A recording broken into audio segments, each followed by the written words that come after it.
Good evening, SRU. I'm Jack Libengood. Tonight we have a very interesting night planned for you. We have a story on dealing with roommates and a very special guest. Stay tuned.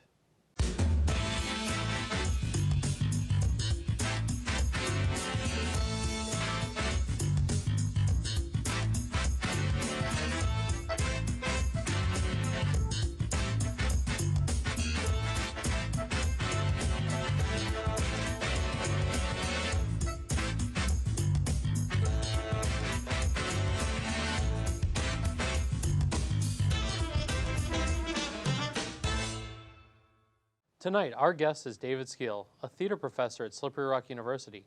He has been a huge part of the growth of the department and an overwhelming inspiration to students learning about theater. Please welcome Dr. David Skeel.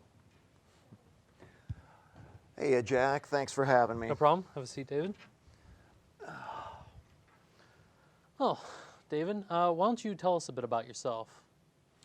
All right. I've been teaching here. I'm in my 23rd year teaching at Slippery Rock, and I teach playwriting and acting and direct a couple shows a year here, and also intro to theater I teach. And I feel very lucky to be here. It's a great place. All right. Speaking on that, we have a few things from Rate My Professor. And Okay. Uh-oh. you don't have to worry too much. Overall, you have an A-, but that's actually something that's it's really good from what I've seen across a lot of other professors. We have, let's see, your helpfulness is a 3.4 out of 4, clarity is 3.5, and your easiness is a 4.0. Oh, wow. Easy. Well, you know what? Most of these, I think, probably come from Introduction to Theater, and I try to make that easy. My whole philosophy is I'm not trying to trick you. I'm not trying to get you a bad grade. I just want you to learn the stuff, want you to learn some simple concepts, and if you learn them, you're going to do well. So I guess that translates into easiness. Mm-hmm. We actually have one quote up here, and it was the top 3 were inspirational, respected by students, and there for you. David is a fantastic professor who really knows what he's doing. If you are willing to work and listen, he will help you succeed past what you believe you can do. There is never a dull moment, and he always makes it interesting. I would recommend taking him if you're remotely interested in theater. And since I had you as a professor, I can actually attest to that. That's not my own one, but I can agree with that. Oh, well, that's a nice one. Huh? We have a few questions that we wonder about you to prove that you're human. Okay. If you could listen to only one album for the rest of your life, what album would it be and why? Yeah, you know what? I'd have to weigh a few. I'm gonna probably have to go with the live My Morning Jacket album, Okanokos, which I think is like the greatest live rock album ever. So I'd have to pick that. Yeah. How about your favorite breakfast meal? Favorite breakfast meal? I'm gonna go with ciabatta French toast. Ciabatta makes the best French toast. With real maple syrup, of course. Real maple syrup. Mm-hmm. What is your favorite teaching method?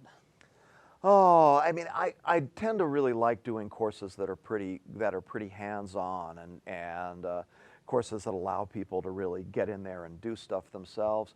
I mean, when it comes to teaching more of a large lecture section or something, I guess I prefer what they call Socratic method. You know, asking questions and eliciting answers from the students and letting that start a discussion. So, yeah. How about your least favorite class to teach? Least favorite class to teach? You know what? It's been so long since I've had a class that I've said, "Oh, I really wish I wasn't teaching this." I'm really happy with the set of classes that I'm teaching right now. So I think it's been so long since I've had one. I felt that way about it. I don't even remember. Well, speaking about plays and your profession, you have a production going to Scotland, correct? Yeah, that's right. The summer, summer 2016. Why don't you tell us a bit about the productions? Yeah, it's kind of a double feature this time. It's a horror double feature called Dark North and Hungry Jane.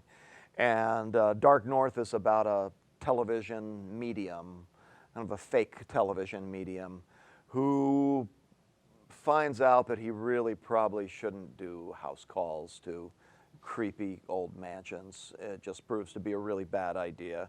And the other one, Hungry Jane, is about a woman who's being kind of tormented by the ghost of a young girl in her house, and she brings in her ex-boyfriend who's a ghost hunter to try to get to the root of the problem. And, you know, this being horror, things don't turn out very well. You write a lot of horror plays. What is your inspiration? Why do you do horror? Well, I mean, I guess the reason, I mean, there's sort of a practical reason and more of an artistic reason, I guess. The practical reason is just that my colleague Laura Smiley, who got the idea for doing this, for going to the Edinburgh Fringe Festival, which is, by the way, the largest international theater festival in the world, she got the idea for taking over a group of students, and she said, well, I'm going to go over and scout out the situation. In 2005, she did that. And she came back, and her biggest piece of advice was, she said, we need our own kind of take on things. We need our own kind of niche audience that we're targeting, because everybody is so busy fighting over audience members. And if you just bring just another production of Streetcar Named Desire or whatever, nobody's going to go see it. You've got to really set yourself apart. So she said, we need some kind of theater. And so because I've written some horror fiction and stuff, I was thinking, well, what about horror theater? And she had to think about that for a few weeks, but came back and said, you know what, I think that might work. Let's get a really late night slot, and we'll see if we can get the goth kids in and as our audience. And it ended up being a lot more than goth kids. It ended up being a lot of different kinds of young people. It tends to be a fairly young audience, but not exclusively. So it's worked pretty well for us as a niche.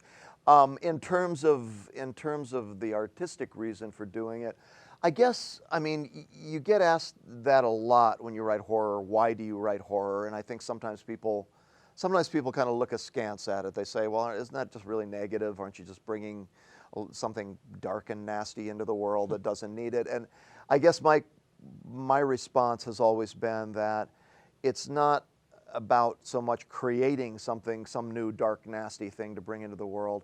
It's more of a reaction to the things that are already there. I mean, I think that the world's a scary place, and we spend a lot of our time being scared of things. And I think what horror does, one of the reasons we love horror, is that, I mean, the function of all art, let's face it, is to our lives are just chaos of ideas and impressions and images, and art kind of organizes them into something that makes sense, that we can understand. And I think what horror does is takes the things we're terrified of and organizes them into something we can make sense of. And so I think it can be really healing, rather than thinking about it as bringing more negativity into the world. I think sometimes it's therapeutic for people to see horror and face their fears in a form where they can kind of see them and understand them, and at the end leave the theater and leave them behind. So. That's actually really, really insightful. Thank you for that. Speaking of taking plays over the festival, you took a play was taken that you wrote 2 years ago. When the university went. That was Elektra, an American Gothic, we called it. It was our one departure from kind of like the straight horror thing. We took a Sophocles tragedy, Elektra, and I transposed it into Hatfield McCoy era appellations, and still tried to keep it really poetic, but in a real kind of spare, simple way. And even that one kind of had a horror elements. It gets very dark and nightmarish in places and violent. There's a little Quentin Tarantino in it, I suppose, and a little Greek tragedy and a little something else. It's an interesting piece, but it went over very well there. I didn't go. That was the one time I didn't go, was the last trip, but they had a really good time with it. It got a good audience response. Is there anything you'd like to bring to the audience about theater besides the insight that you already have? Just that people need to see more of it. I always feel like when people go to see something good in the theater, their response is always, "Why don't I do this more?" Because and maybe the answer is they get disappointed sometimes with theater when they go and it bores them or something. But we don't do much boring theater here. We tend to our productions are short and exciting. Mm-hmm. And when people come to our shows, they tend to wonder why it's the first time they've come to our shows. And so my advice, I guess, would be to get out there and try it now. I know sometimes people get to their senior year and they take intro to theater and they get required to see a show and they go and they say, what have I been doing for 4 years? Why haven't I been doing this? So my advice to everybody is just to come.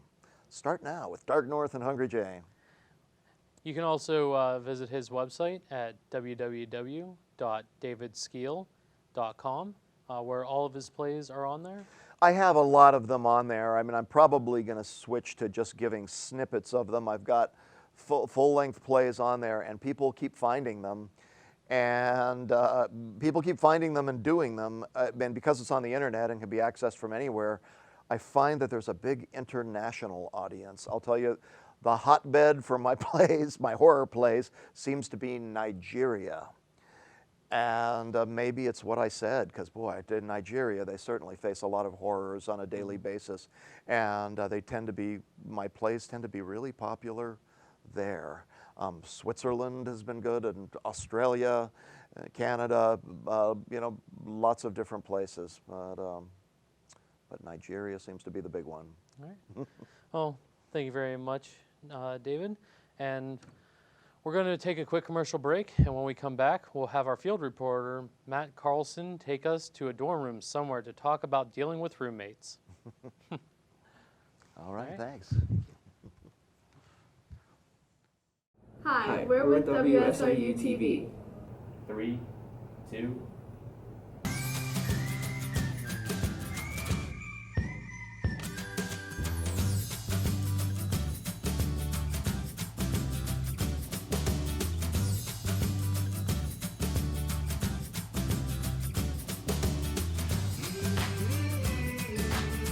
Hi, my name is Michael Johnson. I'm the Vice President here at WSRUTV. Whether you're in front of the camera or doing behind the scenes work, for me personally, I use it for editing and also doing writing for the scripts.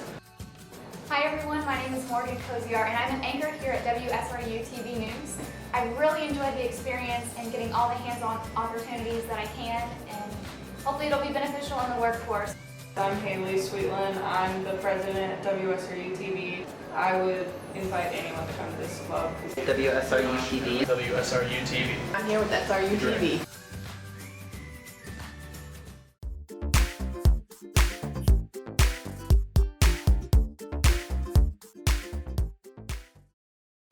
How's it going, Slippery Rock? I'm Matt Carlson, your host of How's SRU. I'm here with my friend Noah, who I'm going to be rooming with next year. For the next 24 hours, we're going to see if we have what it takes to see if we can stand being each other's roommates. Let's get started. It's about 1 o'clock in the afternoon. I got a little hungry, so I made myself a bomb Hot Pocket. Can't wait to eat this. Wait, I forgot a drink. Man, I'm kind of hungry. Get something to eat. Oh man, a Hot Pocket.